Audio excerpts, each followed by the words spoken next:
Every game looks different. One play at a time. Together. Through the athlete, the coach, Play hard, but you gotta be smart. and the moments you might never see.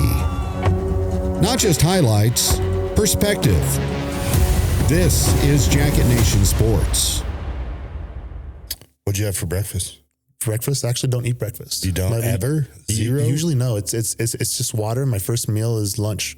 Okay. Yeah, I in the mornings I just don't eat. So I'm team no breakfast most of the time. Okay. Yeah. Saturday and Sunday, might grab some breakfast. Usually make my little girl pancakes on Saturdays. She's a big fan of that. But most of the time. But if you weren't cooking for your little girl, you probably wouldn't eat breakfast in the morning. Yeah. Maybe a bowl of cereal here and there. Yeah. You know, or like a special weekend brunch maybe kind of thing, but definitely not like a I don't trust people who have the time to get up in the morning and cook like bacon and eggs and just the whole thing, the whole spread. Yeah, like Tuesday morning and they're like, "Oh, I want sausage today."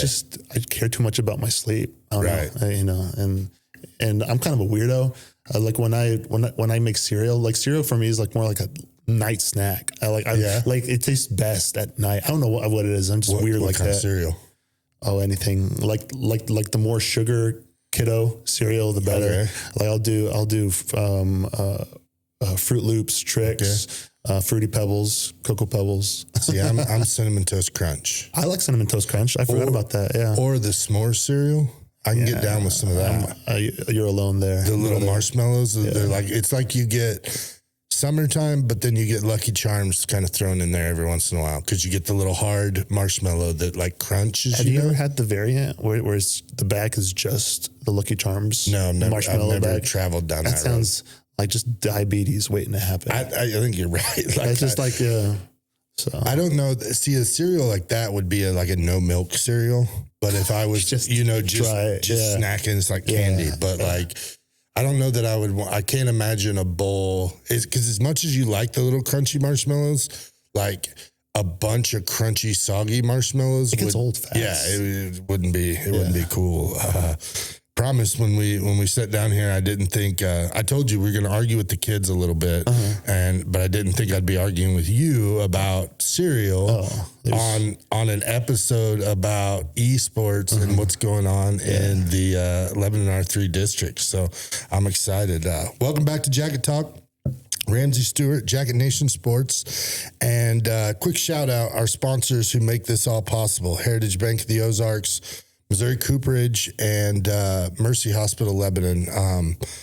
We set out this year to focus on activities across the district, and those folks kind of believed in what we were doing and liked the fact of getting to highlight programs like what you've got going on and students like we'll have on later. So you're out and about, you see those folks in the community, tell them thank you, support them.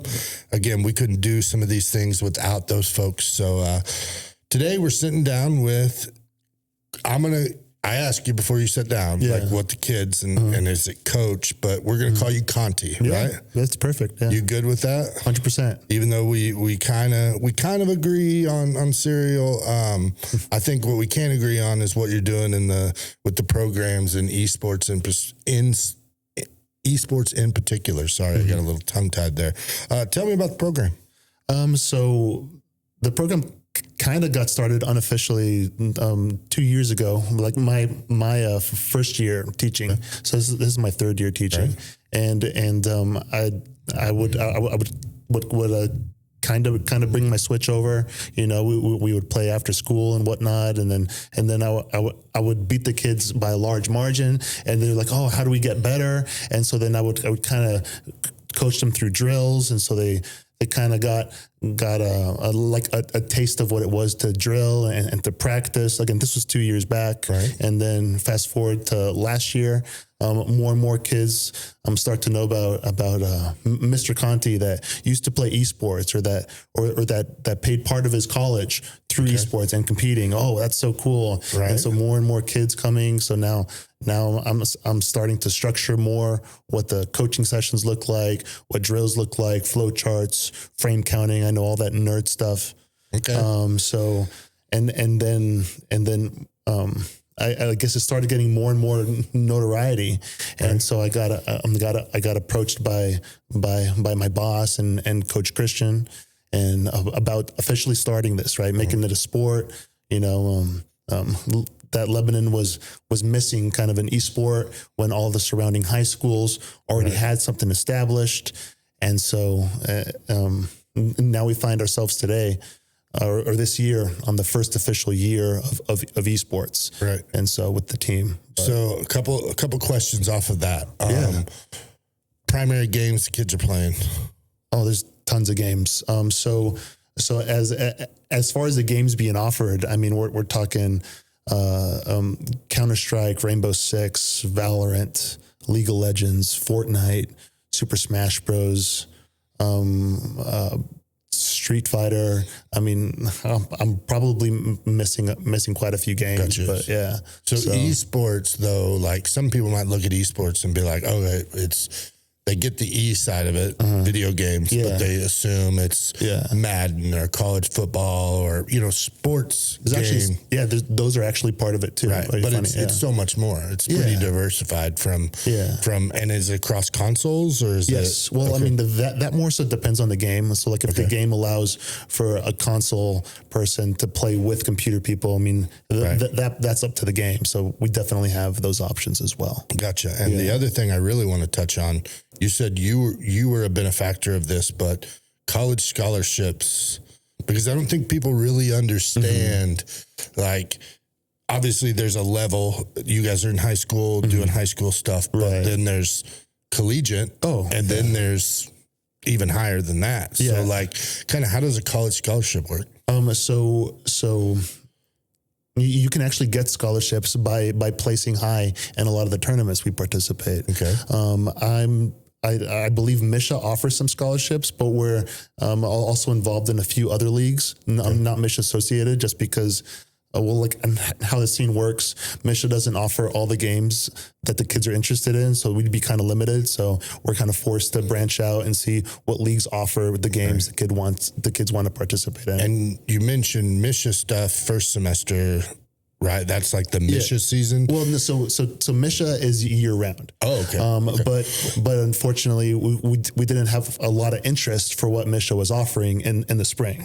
Okay. So we had a lot of Misha participation in the fall, but how their schedule was laid out. So back to the scholarship side of things, like we talking like full rides. There are potentials for that? Is it like academic? How do they kind of base it, or what's the scholarship look like? So that actually is from college to college, but in the competitions, like if you place, you can get $5,000, $6,000 of worth of scholarships, and that's how a lot of their awards are given.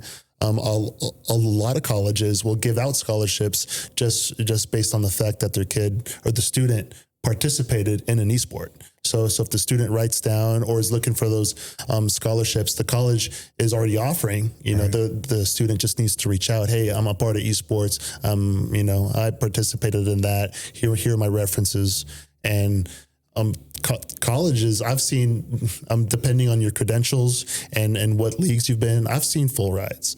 Oh, so wow. yeah, like it's a pretty big deal, because from that pool, then they can either pull competitors, they can pull sponsors. A lot of those minds also go on for like cybersecurity, computer science, graphic design, go on to AAA companies and become a game testers. That's a huge business and a huge market for that already. So. This year, kind of what's the program looking like as far as numbers? Right now, let's see.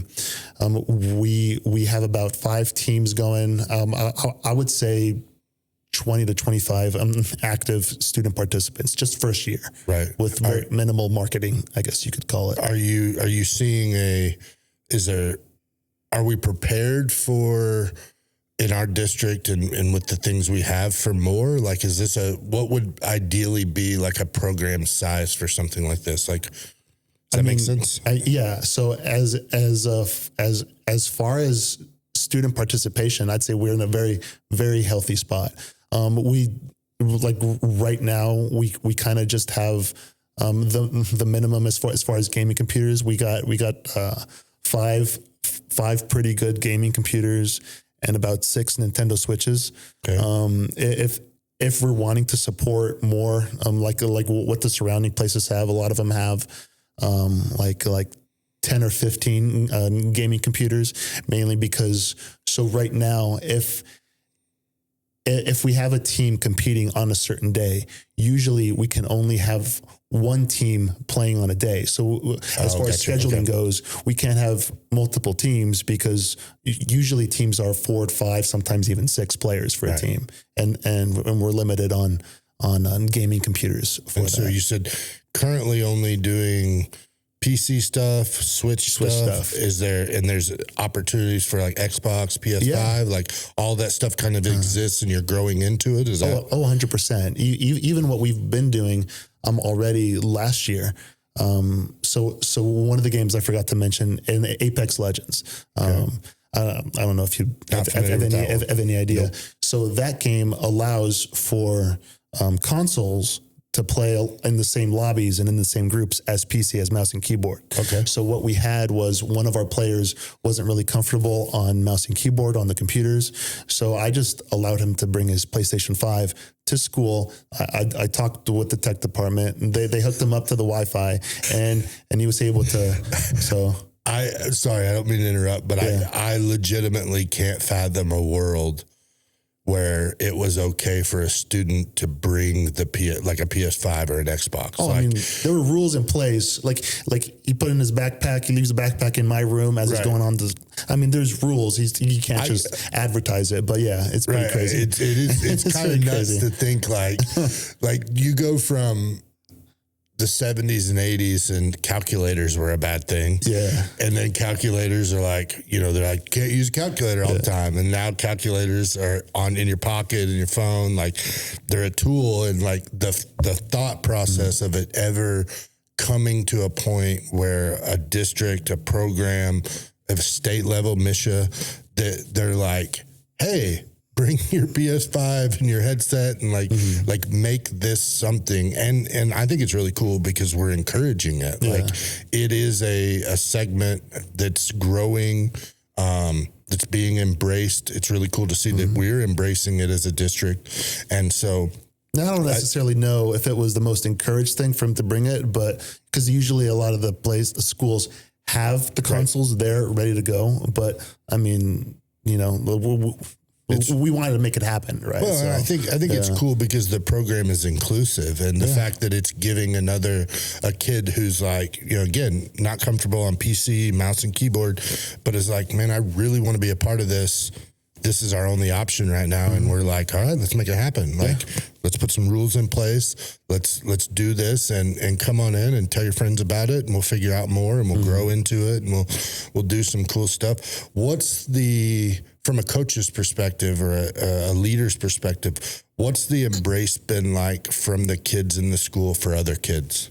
Like, do you see the kids like growing it kind of organically? Do you see other kids like asking questions? What's kind of the culture there? So it's kind of a mixture of both.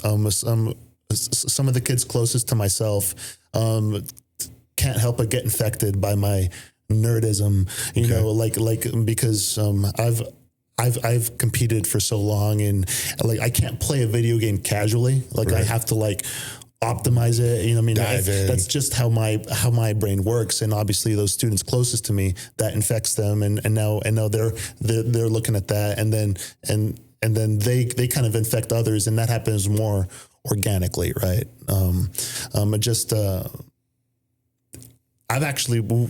We've been more well received than I thought. Obviously, there's still the stigma of I don't know if I want to be a part of an esports league or whatnot. Classic first year thing. Right. It's very new to the community, new to the school. Right. Like some students are excited for it, but then there's still this. I don't want to. About esports, I'm going to be a nerd, or I don't want to, viewed like that. But or you get, you think. I guess what's different for me is like you've got to go at it open minded because it looks like it's a time waster. It looks like it's a rabbit hole. It can, I guess what I'm getting at is like, if you just look at your son or daughter playing video games and you don't understand the opportunities that come with it, you look at it from a negative light. Yeah. You know, it's playing video games. You see the media stuff, you see all the things, but video games rot your brain, right, or induce violence. But it's a stepping stone, like you mentioned earlier, because it teaches them technology. One, it's new, it's evolving, it's ever changing, and then two, like the opportunities outside of it with IT work, testing, scholarships, like all of those things that until you dive in and understand they're out there, you're just probably casually standing back and going, you're playing Fortnite. Like, or even a career. I mean, if I was you wouldn't believe some of the salaries some of these pros are making in sponsorships and competing, or the prize pool money. I mean, it's insane. But on top of that, you know, they learn teamwork, leadership, discipline, analyzing. You know what I mean? Like they're on the competitive level, there's so much that goes into drilling, you know, like doing different drills to be better at certain aspects of the video game. There's so many layers, right? I could be here for a long time. Well, and you get the social aspect. Yeah.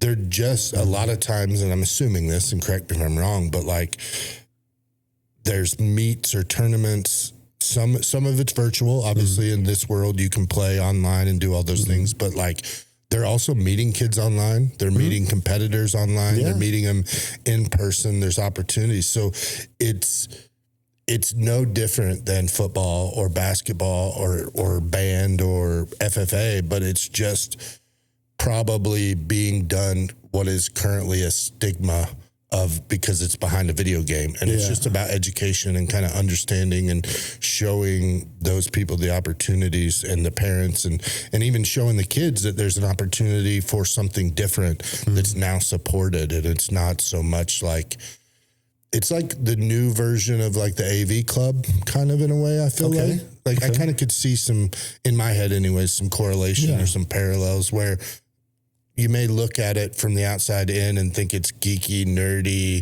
kind of not that, you know, it's not what you're set out to do. And it's not what, you know, there's not a youth league for esports like there's a youth league for football. And it's not been kind of ingrained as they've grown up, but eventually it will get to that point, right? With more and more kids having access to that stuff. So where's the program at now, as far as like, you said first official year. Yes. So like where are we at in season? Where are we at with the program? So right now we are basically in the middle of the spring season. So we're active in about 4 different games. So we're smack dab in the middle. Okay. What games? So right now we do Valorant, League of Legends, we do Marvel Rivals, and Smash Bros. I think that's Apex Legends. Apex Legends. Yeah, okay. I think that's the 5 we're doing right now. Right. So, and then that kind of goes through the school year. But you mentioned kind of, what are the other leagues that you mentioned? Like not Misha, but the other ones. Right. So none of the games we're competing in right now are through Misha. Okay. Misha, which is the governing body here in Missouri for esports, has certain game offerings in the fall, and different game offerings in the spring. Since I think their program is also relatively new. We are involved in 2 other leagues. Play Versus, which is a national league, like a much bigger league with a lot more game offerings. And we're also involved in a league called the VHEL, which is a league primarily stationed in California. Okay. So again, we do that so that way we have a much bigger pool of game offerings and people interested in certain games. Misha right now is, especially in the spring, kind of limited in what games they offer and what games they're competing in. I'd spoken to a few of them. They're heavily considering on expanding that roster, because I think the program, as far as Misha's concerned, is relatively new as well. All right. So It's a 2-part question. We'll kind of wrap it up. Yeah.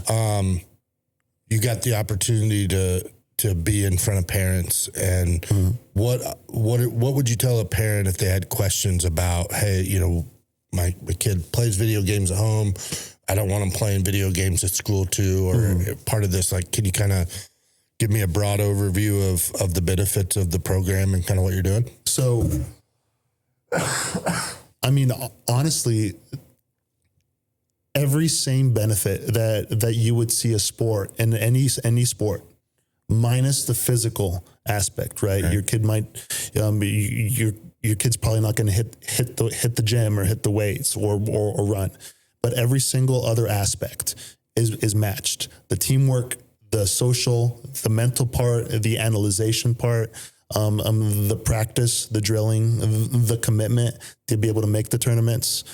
Every other aspect of esports matches everything else in any other sport that you see a benefit in. Going from scholarships, from opportunities. OTC has a pretty awesome looking esports club or esports team, and that's just OTC, right? I mean, so you can imagine what those bigger universities have. I know Mizzou has one. Oh yeah, Missouri State, Mizzou, like pretty much. If you're at college, you're having it at this point, right? 1,000%. Yeah. So Gotcha. Now, what about student walking down the halls, looking for other things to do, like, or looking for something to be involved in? Kind of, how would you recruit a student? So I would basically start by, inviting them in. I don't necessarily want to scare them with the notion of, hey, you have to join a team and you have to drill. No, and everybody's invited. Everybody's free to come and play and hang out, right? Like, you don't automatically have to join a team to participate and play with the kids. So just come, no obligations, no strings attached. Kind of check it out, see if that's kind of your vibe, right? And so, is there like a practice schedule? Is it meet certain times? Yes. So right now we meet Monday through Thursday in my classroom, T108, and after school from 3:10, I usually try and end at around 5, but I mean, I'm not opposed to extending it to 5:30, depending on get more kids, more opportunities to get them involved, give them, find their lane, so to speak, within this program, or find an outlet. Like you said, they don't have to dive in and be committed, but they can come in and a couple nights a week and just be part of a group and try something new and play, hang out, try it out. Yeah. Right. So, you mentioned your room. What else do you do at the school? Teach? So I teach computer science, and I also teach IT and networking. So I teach all 3 levels of computer science, and I'm also responsible for the IT class. So. I mean, I've asked a few coaches this. Most of the time, Kevin sits down with the coaches. I get to interview the kids and become a big dummy and just kind of nerd out over that stuff. But big thing this year, cell phones in schools. As an instructor, a teacher, educator, what are your thoughts? Hot topic. Yeah. Well, I think I'm kind of a strange case, because in my intro to computer science class, one of the sections or the segments is designing apps. Right. So I made sure to go through the right avenues, make sure that I wasn't violating any rules or anything like that. But they are allowed their cell phones out during that time, and in order to test the app that they're programming. So I mean, now, like, my personal opinions are cell phones. Can cell phones be an issue? Sure. I mean, just like anything else. I mean, I've had kids distracted by. I've had to confiscate a book. A kid is reading too much, right? He's reading too much in something, right? I mean, it just distraction is a distraction for me. Like, as a teacher, I don't necessarily put a ton of stigma on one thing or the other, but more just about the process and the experience for the kids and what you're trying to do. Well, exactly. I said, it's been cool. I know we've asked the kids, and they've actually kind of surprisingly not minded it. They've talked about a little bit more of a cooler culture within the district, and they're not head down between classes. They're actually conversating in the hallways. So I was expecting on confiscating a lot more cell phones than I have. I haven't really taken any cell phones. That's awesome. Like it. So another question I'll ask you real quick, and I promise we're done. Oh, please. I got all day. In the IT world, especially, how are you embracing AI as an educator? So just like anything else, AI is not going anywhere. Right. So learn to use it. It's a tool. Learn to fact check it. Learn to ask the right questions. Learn to learn from it. I mean, there was probably a day where Googling something was bad. Oh, don't Google something. I don't know. I mean, if you look at anything from the lens of learning and from the ends of expanding and from the lens of just seeing what's out there and being able to expand your mind, it's a fantastic tool. Obviously, if you just copy and paste and aren't learning, I mean, AI is not the first thing that has had that issue. Right. And just like anything else, I mean, it's how you use it. So, and I think it's cool. I think the tides are shifting a little bit or turning on AI.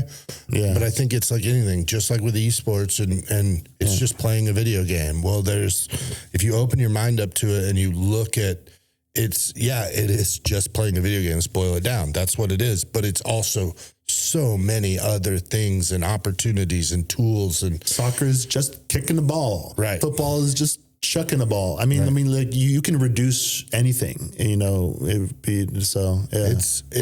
really neat, and I'm excited for these kids. I'm excited to chat with these two. I'm gonna really drill them on some tough topics. Oh. Yeah, it's going to be fun. I'm sure.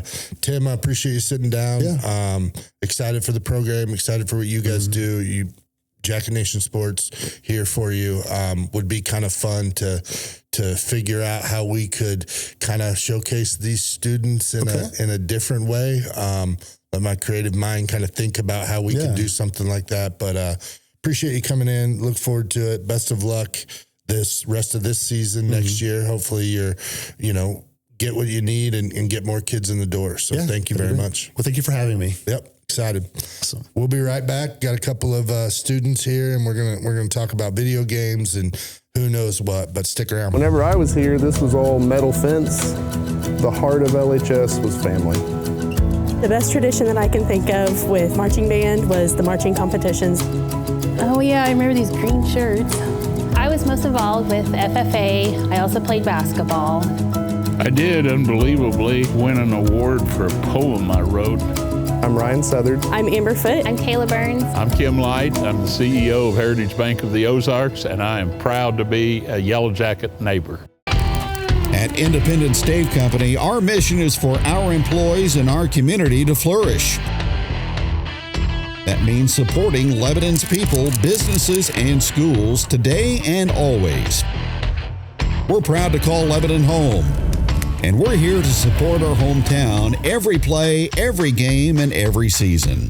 Missouri Cooperage, where community and teamwork always win. Go Yellow Jackets!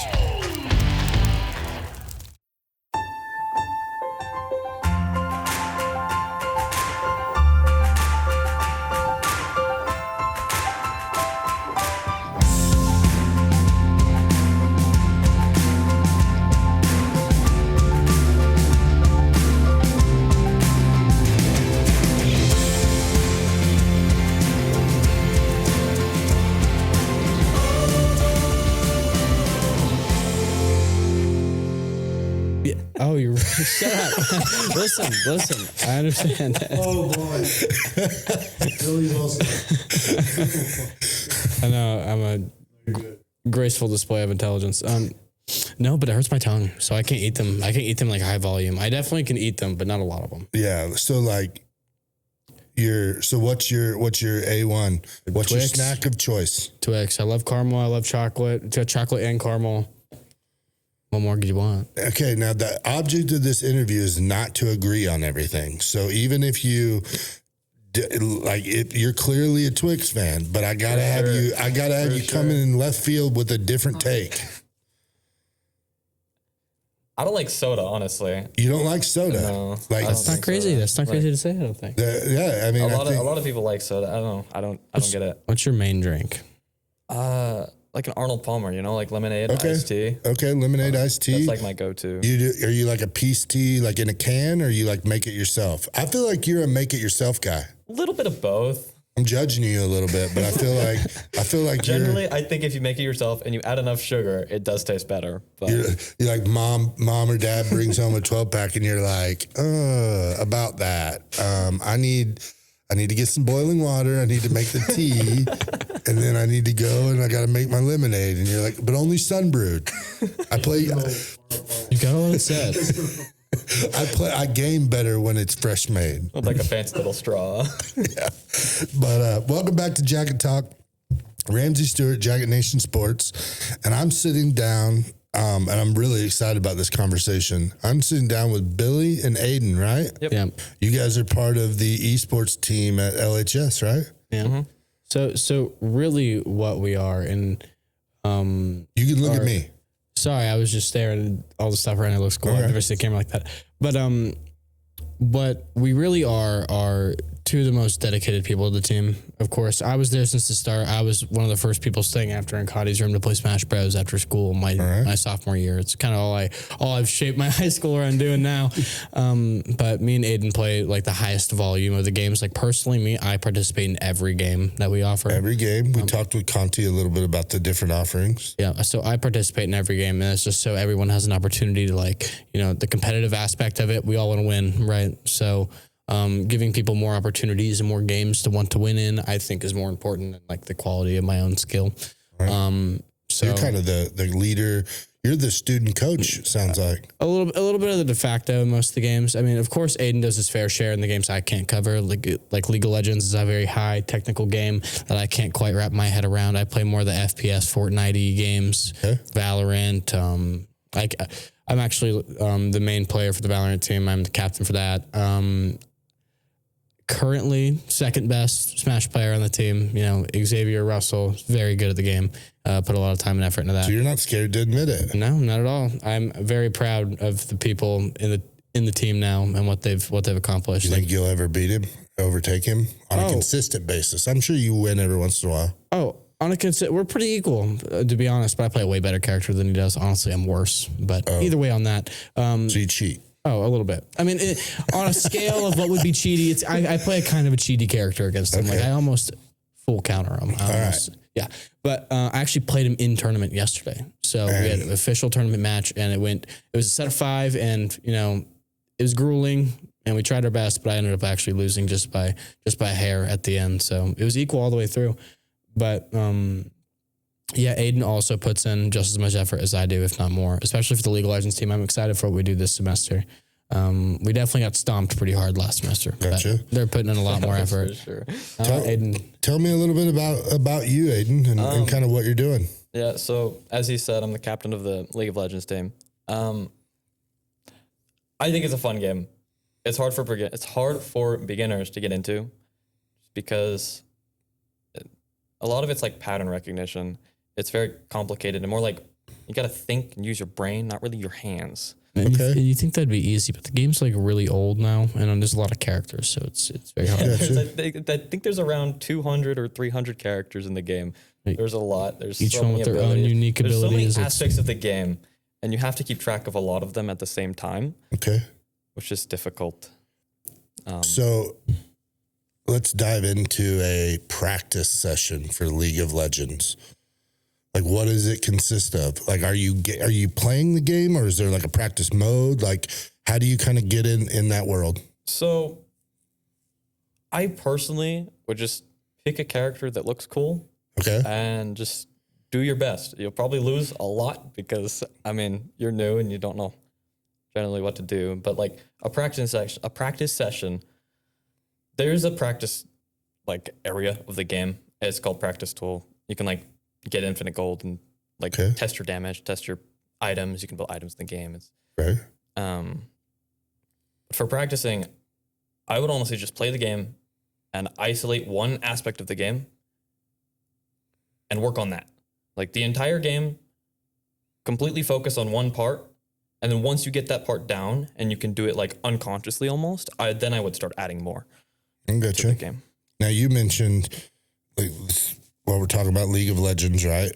You mentioned like 200 and some characters in the game. Oh yeah, a very diverse game. So it's split. The game is split into 5 roles. So you have, your top laner, tanky characters, your mid lane, your junglers, and then you have your bot lane. Did you say jugglers or junglers? Junglers. So like you have like Tarzan and that sort of thing, like kind of. Or Mowgli from. I think there's a Wukong, so kind of monkeys. Like there's like a ton of different characters in the game. I play one. His name is Trundle. He's like he's a troll with a club. Okay, the Troll King. Yeah, self-proclaimed. Yeah. So with there being 5 roles in the game, to be able to diversify each role, there has to be a substantial amount of characters in the game. Right. So it's just the learning curve for the game. Like, it's not a difficult game. I play it. I've been playing it. I'm honestly terrible at it, but I like the game. I've been trying to get better, but it's just the knowledge gap and like the time it takes to learn. Because each game you play is like 35 to 45 minutes, if not longer. It can go even longer. So a match or a game, I guess. Yeah. So and you got like you're playing online most of these games or all of these games, right? Yeah. And you're communicating with your team, or are you communicating with your competitors as well, or there is a chat system in the game. Most of the time, it's not used. There's like also pings. You can ping like, "Hey, I'm going here on the map." In my rank, I'm like platinum. People don't generally pay attention to those, unfortunately. Whenever you ping, though, the enemy can't see it. And to talk to the enemy team, you have to type in something called an all chat. So first off, for one of the orgs that we go through called Play Versus, there's like a chat system for the 2 teams to communicate. Like if you want to reschedule the time or there's a roster problem, you talk through the actual site. But in game, there's an all chat, and people usually just use that trash talk. So let me get this straight though. Like you're playing the game physically. Yep. You're paying attention to the screen, mouse, keyboard. But within that, you're also communicating with your friends or your teammates. Mm-hmm. But you have the ability to, and you said you have to type it. So like mid-game, doing whatever you're doing, but then you're like, you can't stop playing the game, but you're also quickly chatting and kind of doing that. And so like you're multitasking at like exponential levels. I would say so, yeah. That's part of the reason I would focus on one aspect of the game before you branch out in other like aspects, just because there's so much to pay attention to. If it'd be easier if I could show you, honestly, but I mean, well, I'm going to work on somehow we can like show what you guys are doing, because like there's a world of Twitch. Folks watching, they may or may not know what Twitch is, but like it's a platform almost dedicated to video game streaming. And we were just talking yesterday, like there are people that want to watch people game. And I think that is mind blowing to a lot of people. I don't personally do it. But I can see where there would be some excitement from it or learning, right? Like, do you guys do that? And is that how you do? When I first started the game, Mr. Conti helped me, of course, because I was very bad. I was the lowest rank in the game about a year ago, and I watched a lot of videos. It helped me a ton, personally. So, like, watching videos of games to learn from them, I think is a good thing to do also. Gotcha. What about you? What's your kind of training method? So for especially my criteria of games, because I play the accuracy games, the first person shooters with the rifles, and you got to be accurate, got to be good with your mouse. I was able to train predominantly with Conti over this last summer, actually. Right. And since he has an actual history and a career in what you would call a first person shooter, like CSGO or Counter-Strike 1.6, the original Counter-Strike pro scene, and he has you're still playing the original? No, they're not still playing the original, but whenever he played, that's what was out. That was the very first time I played online gaming was Counter-Strike on a PC. Yep. Circa like 2000, like fall of 2001. And I'm actually still competing in games that are directly similar and inspired by CS:GO. So a lot of the fundamentals are the same. So I really just follow what Connie says. I mean, simple.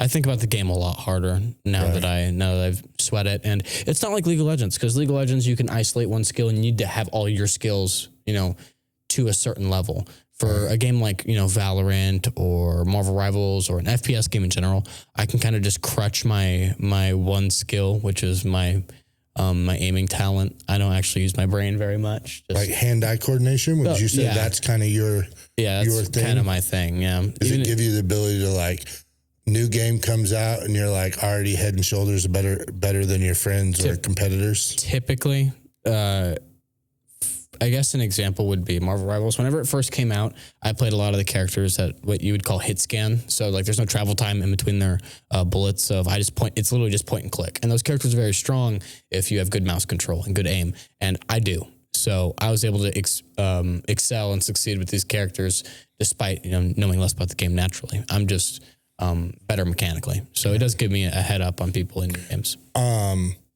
Favorite game, Aiden? Honestly, League of Legends. League of Legends? Yeah. What? Okay, let me go back another way. When you want to get away from League of Legends and just chill and play a video game, what are you picking? That's honestly kind of difficult because I don't know. Gets back on League of Legends. What'd you say? He just gets back on League of Legends. He has like 7 accounts. He's like, nothing else compares. Yeah, it's like, I don't know. Because for me, unlike him, I don't like the mechanical side of games. I like more mental. Okay. So in League of Legends particularly, I can play a character that I don't really need to use my hands for. Like I play Trundle, right? You literally just click on them and you hit them and like it just... There's no skill involved with that character, really. Yep. There is, but like different areas. Okay. So I don't know. No game gets my brain working like League of Legends does, and I think I really enjoy that aspect of it. He plays the simplest role in the game, by the way. That's not entirely true. He plays big club, slap enemy. That's his entire game plan. Slap the closest person. That's just an ogre running around hitting people. Literally what it is. That is exactly what it is. I find it fun. Just because I don't know, it really gets my brain working, and that's what I enjoy. So we're talking mainly or basically all about PC games. Why PC over PS5 or Xbox? I personally think Xbox is trash, but I think that for me is a game-to-game question because, I like to win. I don't like to lose. So if a game gives me... I would have never guessed. Oh, yeah. Never guessed. Well, if a game gives you an advantage for playing on a different input, I'm going to play that input with the advantage, right? And by input, you mean system? System... especially for computer, you would use the term input because you have the option to plug in a keyboard and mouse or a controller or this controller, and you can choose any of the controllers. You can play with the PlayStation controller, Xbox controller, and Nintendo Switch controller. I think if you do some funky stuff with some software, you could do any controller on the market. But if you're on a console, you're isolated to that one input for the console, right? Xbox controller, PlayStation controller. I use an Xbox controller on PC because in Apex Legends specifically, it gives you such a good advantage that it's not passable. You have to. It's almost a mandatory to win. If you want to be effective, I swap inputs. And what are you using? I've generally never used a console. I basically grew up on a PC. So that's what I'm more comfortable on personally. Tell me your dream PC setup. I kind of have it already, honestly. Okay. I spent all of my money, but it's there. So I have like $2,000 PC, $2,000 monitors, a really big like curved OLED monitors. Like are you got? Yeah, one of them is curved. Okay. High frame rate or it's hertz rating. Okay, hold on. Time out. Let's go back because I'm constantly confused by frame rates and ray tracing and hertz. Okay, so break it down. We'll start with hertz. So hertz is basically the monitor's equivalent of frame rate. If you have a 60 hertz monitor, but your game is running at like 400 FPS, frames per second, you can only see 60 of those frames. Your monitor can Because only the monitor process. is limiting that. It's FPS, it's like the game's version, right? So generally, you want a monitor that matches your in-game FPS. If that's not possible, I mean, it is what it is, right? Right. And you said also... Well, hold on. You've got my mind running now. Why do we call it hertz and not just frame rate? Like, why can't I just be like... Because you can apply the term hertz to a TV, not just a monitor. So anything with a screen has a hertz value. Okay. So it's just for display systems. So you wouldn't... I don't really know how to put it. Well, because like cameras, they run 60 frames per second, 120 frames per second. Right. Suino's taught me a lot about that. They have screens on the side. Yeah. Those would have a hertz value. Yeah. So it's like the frames per second is how many frames can you generate, and then hertz is how many frames can you process and display. It's not just a car rental company. Yeah. See, but here's the thing. I grew up in a world where your PC had hertz as well. Right? Like we used to do that. Like back in the day, like you would get like a 600 hertz new Pentium computer. And now it's like what chip you got. Like we don't even talk about how fast right? I mean, am I right? Like now technically it's the same, except chips are rated in gigahertz. But then we talk about GPUs and CPUs and the lanes and how many cores there are. So like even like that whole world, but then like you get the casual people or a parent, for example, you're like, hey, Billy, what do you want for Christmas? And you're like, I want a 120 hertz monitor that's curved and OLED. That's actually what I did. Right. But then parents have got to be like, what does that mean? Find that for me. So instead they're like, here's a gift card. Buy what you want. But I mean, I don't know. I guess I say all that to say like clearly for you guys, when you're sitting down to game, yeah, you're gaming, but there's also another level that's getting your mind going and it's enjoyable. For sure. It's not just because you're pressing sticks or you know, your thumbs or you're typing or you're any of that, like you're learning. And so I really kind of want to dive into like the learning side. Clearly you both have a technical understanding, but like, how do you think video games kind of got you there? Was it the video game first and then you were like, I want this experience to be better? Or was it like, hey, I really like coding, and because I like coding, I'm figuring out how this game is coded because I'm coding a game myself. Like, I don't know. That's a weird question, but I think you understand what I'm saying. Yeah. So I just kind of played the game. I thought it was enjoyable. I watched like pros play and I was like, hey, that kind of looks fun. But when you don't know what you're like, I didn't really know what I was doing. I was like, why are they doing this? I didn't even realize some of the things they were doing. I don't know. It's hard to but it's safe to say so I started with the game. It's progressed, and then right? it has grown.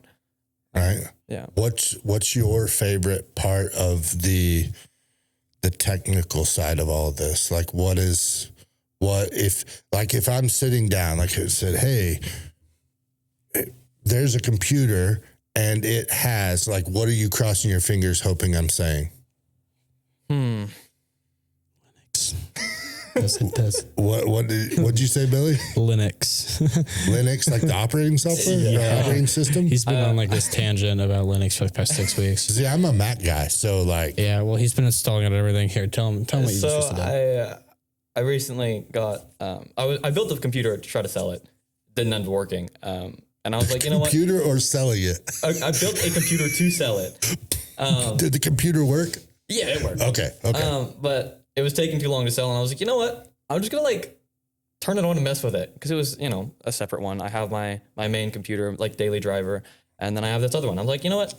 I'm just gonna install Linux. I like programming, I like coding, and I think Linux would be fun. So I installed Linux on that, and I got it working for the most part. And then I was like consoles are computers, right? Right. And so I was thinking, I kind of want to get a laptop to make this portable. And then I started thinking more, and I was like, I have a Nintendo Switch. Can I install Linux on my Nintendo Switch? Okay. The answer was yes. All right. So I have a Nintendo Switch that functions as a computer and runs Linux. I think that's more impressive than anything I've ever done, hardware or software related. Okay, well, first, so like, what's your like, oh, this computer has this, I can't wait to sit down and play. What's your technical aspect? Anything with a mouse, to be honest, just like feeling like I am the character with my hands, you know, like just because whenever I put my hands on a keyboard and mouse, I don't feel a keyboard and mouse. You know, I feel my hands, I feel my feet, I feel my face. I don't feel the keys anymore. You know, it's like I am like, it's immersive. It's very immersive. And to me, maybe that's like, because Conti's like, he's got this autism where he just wants to win every game. It does not matter if he likes the game or not. He just wants to win, and he's a demon after a week because he'll just dump 1,000 hours into it in a week. There's not even 1,000 hours in a week, and he'll figure out how. But for me, I think my version of that is just being able to sit at a computer and like be so immersed that I can't get tired. Like last night, I actually didn't go to bed. I've been up all night. I played for like 12 hours straight, and I just didn't affect me. Did not do anything. I lived the game. There's some jokes I want to make there, but I'm going to refrain. I'm open. I'm open. No, it's all right. I personally think it's really cool. I think what you guys do, and like Conti kind of mentioned, like what you guys do is no different than the basketball players or the band kids or the FFA kids. Like I for me personally, I think it's unfortunate that the stigma is, because it's just another mountain you got to climb in a world full of noise of the stuff you deal with as teenagers. I mean, we deal with it as an adult, and so to me, I respect it because, like you've said, this is what I want to do. Somehow, like Conti mentioned, like somehow I feel like you both, and maybe I'm speaking for you here, but like the goal is to utilize gaming or a computer or something in that realm later on in life, right? 100%. I've always had dreams of going professional in a game. So like, it's been my thing. So that's your thing. Like, and I feel like I would have guessed that if just talking to you two, but I could see you living in a world where you want to build them. You want to be in charge of that. And not that you don't want to be professional, but like you want to be in that world and helping build systems and structures and understand that, right? Absolutely. It's kind of funny, actually. So you know those questions you get when you're in like 3rd or 1st grade, and they're like, hey, what do you want to be when you grow up? Okay. I arbitrarily wrote down work for Google, and it's kind of maybe becoming a possibility, hopefully at some point. That's pretty cool. Yeah. And you think it, and then you said, like, is it professional or bust, or what are some other things that? Well, I'm also pursuing computer engineering, so right. I wanna work on the silicon level, just like designing the parts. I think all that is so intricate. Explain the silicon level as quickly as you can. So by far one of the most impressive things humanity has ever done was develop the technology to create core processing units, or really anything with like micron technology. I think that's one of the most impressive things our species has done. And that's so beyond interesting to me that it's pretty much consumed all my free time in life. Right. All I do is watch videos on it, on the manufacturing process, or, you know, documentaries on how it happened. That's like my entire life. Are you an MKBHD fan? A what? MKBHD? Unfortunately not. I don't know who that is. Marquez Brownlee? Yeah, no. He's like one of the first like tech YouTubers that has transformed it into like a legit career channel, multiple channels. He's the tech Jake Paul, if you're familiar with who Jake Paul is, or Logan Paul, or any of the influencers, but he's been able to build it. And I say that because I'd challenge you to watch his video on the scale. And he goes in and they fully built out. They have a robot in their studio and they do some cool stuff. And like most of the time, what he's talking about is like cell phones or computers and like the newness. But he goes into a full video about the scale within those chips and how the parts and the stuff within them is scaled to the human body. And then like he gets smaller, but then the chip gets bigger. And so it's like, it's kind of like, Honey, I Shrunk the Kids. I hope you two know that movie. I do. But when they're little and in the grass and like the ants are gigantic and the blades of grass are huge, but it's that in a tech world specifically into the chips and different things. So I assumed you guys would know who he is, but he's a good follow. I think I know who you're talking about. I'm not someone who pays attention really to the names of the content creators I watch. I just kind of throw a video on and I watch it. So I've never remembered YouTubers or anything until afterwards. And you point out their video, I'm like, oh, hey, I've watched that. Right. So I think I know who you're talking about. I think I have actually seen him. He's really cool because he's also a ultimate Frisbee guy. Plays on like the national teams and stuff too. So there's a slight part of his channel, but like he runs an autofocus channel where he films car reviews with just iPhones, but a high level editing and all of that. And like, he's friends with Mr. Beast, but like he's got a podcast all about like technology and advancements and stuff.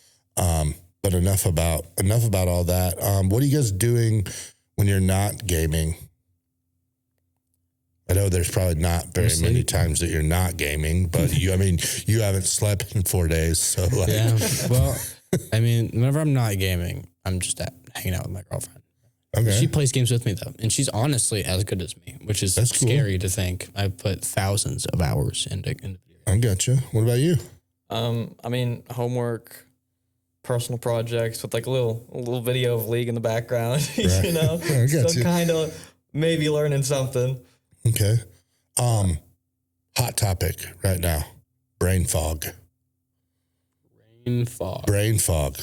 I don't honestly even know what it is. I probably live with it like 24 hours a day and just can't even realize it. But like, I've heard of it, but that's not really a topic I've talked about with anyone before. Yeah. Like on the topic of brain fog, are we talking like just like the loss of concentration or like the lack of I don't know ability? Because like I think it goes in different realms, and maybe I'm ridiculous for even bringing it up, but not brain fog. See, I'm dumb. Brain rot. Oh, brain rot. See, okay, I knew you guys. Okay. Brain rot. Right, Yeah. we talked about it before we started recording, and I said fog. League of Legends would be. I need to sleep, and I've had plenty of sleep. Brain fog. Brain rot. Yeah, tell me about brain rot. That's a question better suited for Billy over here. So I guess on the topic of it, it's just something repetitive and stupid. Like 6'7" would be brain rot. That entire trend, what is it? No one knows. No one knows what 6'7" is. Some guy said it in a music video. He went 6'7". I'm just beat up on the highway. Something on the lines. really it's just literally a verse from a song, and it makes no sense because 6'7" had no correlation to like anything. He just said the numbers 6 and 7, and then a white kid said it, and then whenever the white kid said it, people were making fun of him because he's like a stereotype white kid, and that's why it blew up is because people were making fun of the kid, and now it's just huge. Like I have a coworker because I work at McDonald's. I have a coworker, and she's like, my daughter wants a 6'7" themed birthday party, and I'm like, what does that even mean? There's like just a big 6 and a big 7 and buying some her little ones. like Texas Instrument calculator, and she can just like it makes no sense to me. Hey, how old are you? I'm 6'7". Like, oh, fantastic. I think it's kind of fading though. I think 6'7's. I hope. I pray. Right. So if you work at McDonald's, let's talk about a big McDonald's topic this week. Big McDonald's this week. Have you seen any of it on social media? You know what I'm talking about? I don't think I am familiar. You say what? It's the new burger, right? Right, it's the new burger, but the CEO's video. Oh, like fake ate it. Yeah, I saw that. Yeah, he like totally fake ate it. It's not that good. It's not that good. I don't like it personally. I don't like most of the McDonald's stuff. The chicken's gross. You know what? See, I think I'm going to give you a McDonald's hack, and I've told people this, and they never agree with me. A double quarter pounder. But I'm mad because the app won't let you do this. And so like a weirdo, when you drive through the drive-thru, you have to tell the person in the drive-thru. But a double quarter pounder with cheese, but with no sesame seed bun. Give me the cheap bun on the fancy burger. I actually like the sesame seed bun. See, I'm not like why? Why are we adding a flavor? Because it's a bigger bun. I think that's the only reason why I like it. Because like I already run out of bread before I eat all the meat on the quarter pounder because it slips and falls everywhere. It's messy. So the bigger bun for me just adds more. Okay, fair. I still think you're wrong, but I respect your opinion. Speaking of, you work at McDonald's. Where are you guys eating? Like, you get your opportunity. You're getting ready to game. You're getting ready to not sleep for 14 straight hours, and game for 14 hours. What's your snack or meal? We kind of joked about snacks earlier, but what do you? Break time hot dogs. Break time hot dogs. They're jalapeno cheese hot dogs are probably my favorite snack. Probably favorite small food because you can get 2 for $3, and when I can eat easily like 10 of those, it's like, you know what, we'll just go get a coffee, get some brats, and play some games. I love brats. I love hot dogs. I love cheese-filled brats and hot dogs. Anything.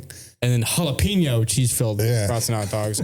Hot and ready, sitting right there on the roller. So that's where I got another food hack for you here in just a second. But what's your meal? Or just the go-to pizza, What's on it? Just cheese. Just straight cheese? Yeah. Thin crust, regular crust? Wrong. Just like hand tossed, like normal. Okay. Average basic pizza. You don't want meat on your pizza? Sometimes, every once in a while. I'm a sausage. I like sausage pepperoni. I like both. Yeah. I'm putting both on.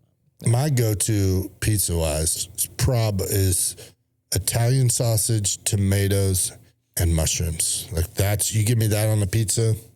I've never been a mushrooms guy. Never been a mushrooms Never guy? been a mushrooms guy.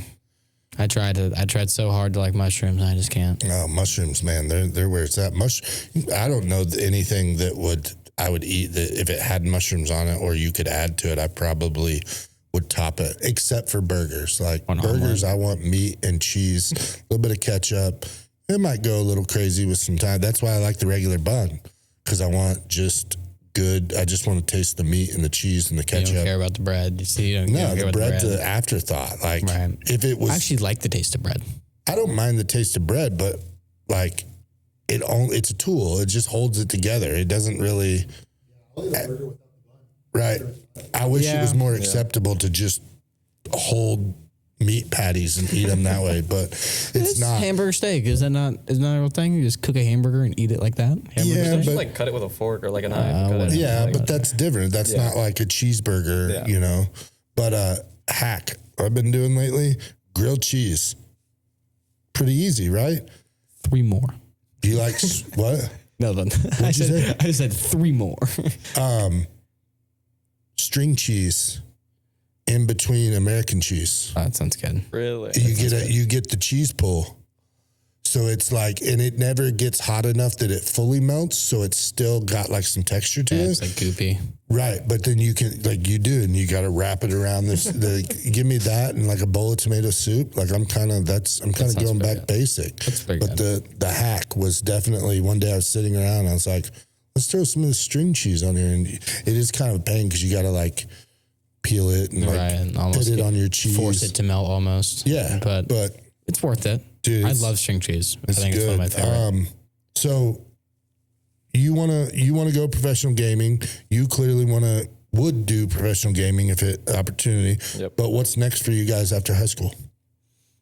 College. Plans? Do you know where you're going? I'm just gonna hit OTC and transfer out probably. I mean, I'm hitting OTC to get the A+ out of the way, and I'm going to stay in town. So it's just like, hey, we'll do community college here, and then transfer out to somewhere else, maybe S&T. Okay. That's what I was thinking. What about you? Me originally, I was just thinking I don't go to college. I just get certificates, and then we call it good, Right. And then I found out about State Tech, and it kind of just has everything I would want.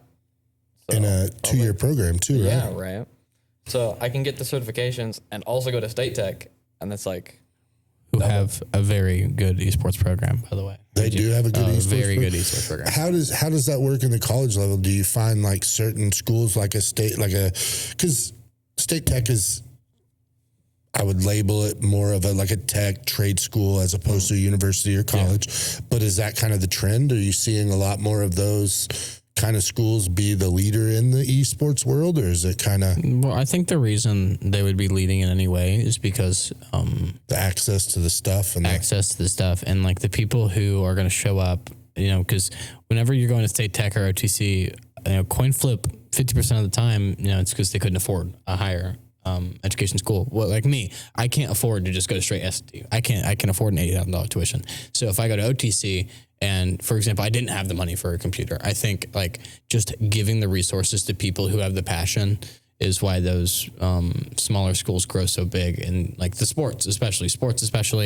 Esports also grouped in with that. You know, if a poor country kid cannot afford college but can go to OTC and play football, and does OTC have a football program? No, they don't. No, they don't. What's a good community college? Around here, we don't have like we don't have a community college locally. Well, like you got Crowder down in like Neosho area. Like they have golf and they have different sports, but like this part of Missouri doesn't really have football. Example, we'll just default back down to Missouri State. Like if some kid wanted to play a sport and was poor, Missouri State would have an effective program for them, probably.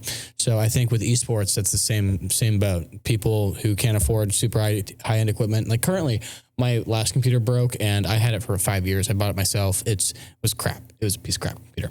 So I didn't have the resources to buy a better computer. One of my good buds of mine let me fix one of his old computers and use it, and it ended up being like a $1,200 computer. It's a good computer.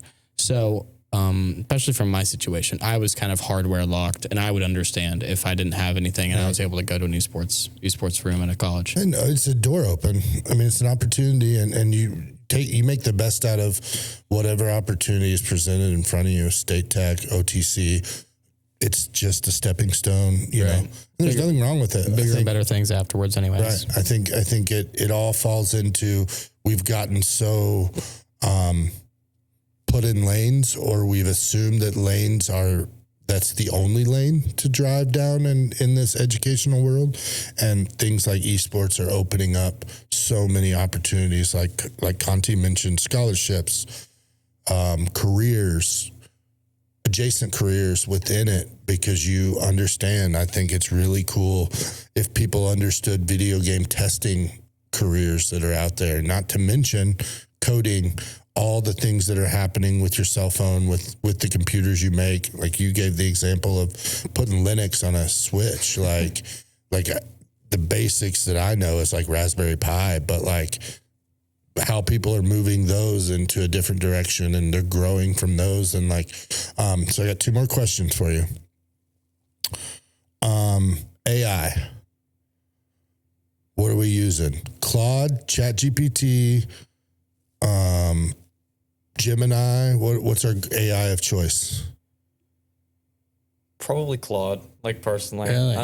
I think like money though, I don't really want to pay for an AI service. So I generally use ChatGPT, but if I could use Claude, I 100% Because would. Claude caps you. Don't you have I learned premium? that the other day. Don't you have premium for ChatGPT? Yeah, I So he pays for AI anyway. There was like a trial, and then I didn't cancel the trial. So I ended up paying $20 for like a month of ChatGPT premium or whatever. Right. So My girlfriend says good things about Claude, but I use ChatGPT because it's more just like a informant rather than like a tool. I use it to teach myself rather than like use it to cheat on anything. So. Right.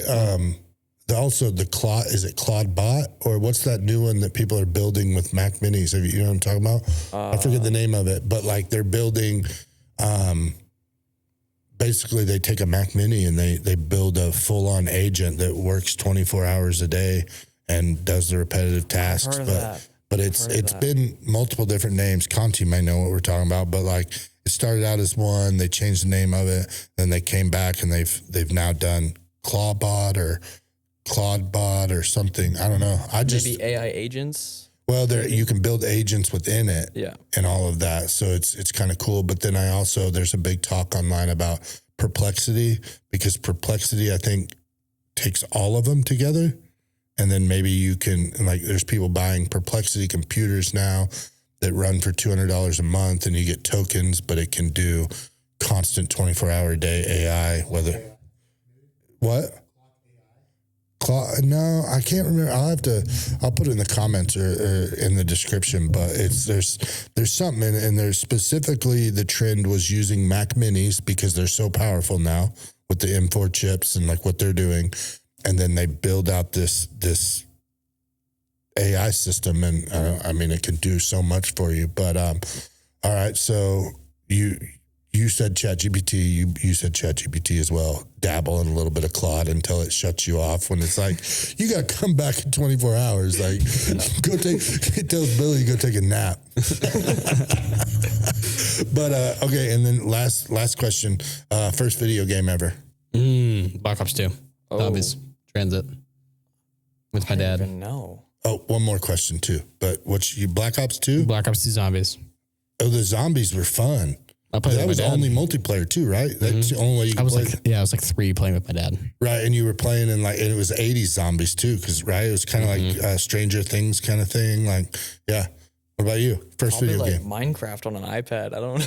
Minecraft? All right. I think so. Kids are still playing it. I was like 5. Okay. But Next question. You guys may not play. I promise this is the last one. GTA 6. Like, why is it taking so long? I mean, when it's kind of hard to think why, and I think the reason why is because they're trying to. I think the game's done, and they're trying to find a way to like reduce the size. I bet it's like a 400 gigabyte game. Like it's probably gonna be a massive game. I'm assuming it's gonna be high intensity, high performance, graphic quality never seen before. GTA 5 was one of the biggest games ever released, and it broke records on its opening day, selling billions on first week. So GTA 6, like I think they're just polishing for 2 years. I mean, it's understandable whenever you have the expectations to live up to, like GTA 5, the third most popular game of all time behind Minecraft and Fortnite. You know, so I think it's difficult for them to want to release a game they don't feel is totally done. So I kind of understand why they're delaying, but it has been 3 years. It's time to let it happen. I'm not even that big of a GTA player, but like I'm like, let's get this rolling. Like let's just fix the game when it comes out. I'm totally okay to stay with it. We could have these debates because like I have a 6-year-old and she plays a lot of iPad games. The most frustrating thing as a parent who also plays a few video games, and by a few, I mean like I play college football and sometimes basketball, but like microtransactions just make me so mad. They're predatory. Oh, it's terrible. So predatory. especially when they're not optional. They just pop up on your screen for no reason. Right. That's why Fortnite's so popular. It's a free game, and just spend $10, get this skin up, but you get $10 more. And like as a parent, like you have a kid want an app, and then you're like, oh, it's free, and so you're like, okay, cool. But then they play it for 10 minutes, and then it's like, can I buy X, Y, and Z? And your first one, you're like, it's $1. Okay, and then either you don't give them another $1 or they go get a new game, and then it's the same cycle of microtransactions within it. So it's really frustrating on that end. Right. It's nuts. And I think like I'm boomer parent, if you want to call me that, but I'm like, just charge me for the full game. You're getting $0 extra dollars out of me after I purchase the game. So if you want some dollars, like give me the $25, but not this limited edition, like crap bundle that's like, here's 10 free microtransaction dollars. Like open up the whole game. Hayden and I, one of our Go Caps kids, one of Brian's Go Caps kids, he and I had this conversation the other day about microtransactions. They're frustrating. Theory, I think they're going to wait and do GTA with the next gen consoles, and they're going to make you wait. No way they wait for a PlayStation 6. That's not good. We'll be waiting 20 years. Have you read the articles though that maybe there's some people thinking Xbox is going away? I don't know. Well, it's because Microsoft is trying to take more of like an AI first standpoint, which people don't really agree with, especially in the market that like they hold. Like people are not supportive of AI being front and forward on development. Like people, so at the Game Awards this year, or last year now, a game, Claire Obscura, one of the most popular game of the year, got disqualified because it had a 3-second like snippet of AI art in one of the cutscenes. Like a 3-second snippet, and it got disqualified for that. So I think Microsoft taking that AI first standpoint is kind of dangerous, especially with who they're modeled toward. Gotcha. Well, it's an interesting world, and it's ever evolving and changing. I'm fortunate that you guys wanted to come do this and kind of shed a different light on an activity that's growing. Before we get off here, anybody you want to thank or shout out? You've talked about your girlfriend a couple times. Yeah. I mean, she's one of the reasons I do anything. I mean, she's great at games, keeps me motivated. Someone I think, unfortunately, we could not bring today was Caden Goldstein. He's a big part He's really kind of, I prefer him to be the face. I have a face for radio. He's a face for television. He's a good looking guy, good guy as well. Nice to talk to. He was right there with me whenever we started Esports 3 years ago, sophomore year. Having Connie's coding class, and we all just cheated and he stay high. And we stay after school and we don't play. I think we need to cut that part out. Maybe, hey, it's okay. I'm a senior. Surely they won't do anything against me, right? But him being there at the start definitely was helpful. So he deserves huge credit, huge shout out. What was his name? Caden Goldstein. Shout out Caden. Appreciate Goldstein. It. Wish you could have been here today. Yeah, super nice Mustang. If you hear it, it's him. He's got a Cobra, black Cobra, and super nice car. What about you? What about you, Aiden? Anyone? Caleb, maybe? See, because we haven't really touched on that. So for the league team, so what you can do with esports, the high school level, is people who don't go to your school district have the ability to join your school district to play. And we have 2 kids in California who play for our league team. And, if someone on our team wants to play more, they have an obligated spot to play. But, I'm more just like, if they're better than me, play, right? I want to win. I want our team to win and, have that camaraderie and that common ground to compete properly. And on the league team, we have 2 people that play from California, Brady and Caleb. They're both very good at the game. Caleb has now actually gotten a higher rank than this guy. He is a higher rank than this guy. So he's technically better than Aiden. And they've all put huge amounts of work in. They put more time into that game than some people do for games here. That's cool. So, we see it in other sports where kids, if their school doesn't offer it, I think, or we've seen coaches coach multiple, or like I know Camdenton comes down and is kind of part of the swim team, or there's a dynamic there, but I didn't even consider that. No, so if it's online, then it doesn't matter. So like a LAN tournament, we'd be different. They'd have to fly in or drive in or something. But since it's online, it's kind of open access to anybody. And Caleb does homeschooling, so it's easier for him to like grind 16, 17 hours a day within reason. So definitely, they deserve a shout out, 100%. Awesome. Them putting the effort in that they do. If they weren't there, we probably wouldn't have a league team, honestly. 100%. Awesome. Well, fellas, I appreciate it. We always end these with Go Jackets. So I don't know if that's, it's the yellow, you guys are Yellow Jackets. So, so on 3, I need a Go Jackets from you. So on 3, Louder. 1, just however you want to do it. There's this is open. Floor is yours. Maybe, Aiden, some soul. So, on 3, 1, 2, 3. Go Jackets. Awesome. Thanks, fellas. Yeah. Appreciate you guys tuning in. Appreciate the folks from the esports, Conti, Aiden, and Billy. Best of luck, guys, and we'll see you next time on Jacket Talk.